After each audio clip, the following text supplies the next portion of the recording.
So you guys know that most discussion of how much money the United States spends on Israel is complete nonsense, right? This came up most recently in the context of a CNN talking head accusing somebody of anti-Semitism because we only spend $3.8 billion on Israel every year.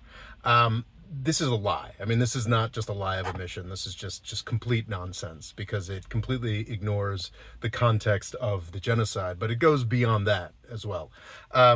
Before October 7th, 2023, before the Gaza genocide started, we did only spend $4 billion a year on Israel, vastly more than we give to anybody else. And I think we also give a ton of money to Egypt and Jordan in the amount of billions, which is only about them making peace with Israel.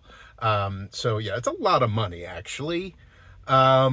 And I would submit that the moral cost to the United States of supporting the occupation and then supporting the genocide is infinitely higher than like $4 billion. But if we get down to like simple basic math, since the genocide started, we have sent at least $20 billion directly to Israel. I believe 22, 25 was the figure. And that's a dramatic underestimate because it doesn't include the amount of money we've been spending to have all those aircraft carriers just sort of hanging out there for most of 2 years. All of the missiles we've expended.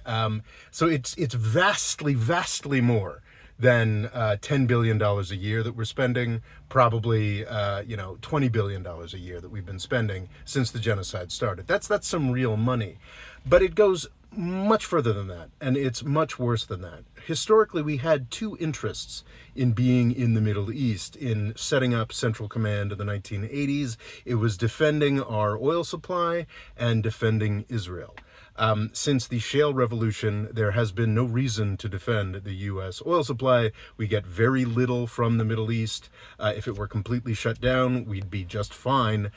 Our entire Middle East presence is about defending Israel. And please don't tell me it's about the Islamic State mission, which has been accomplished since 2017.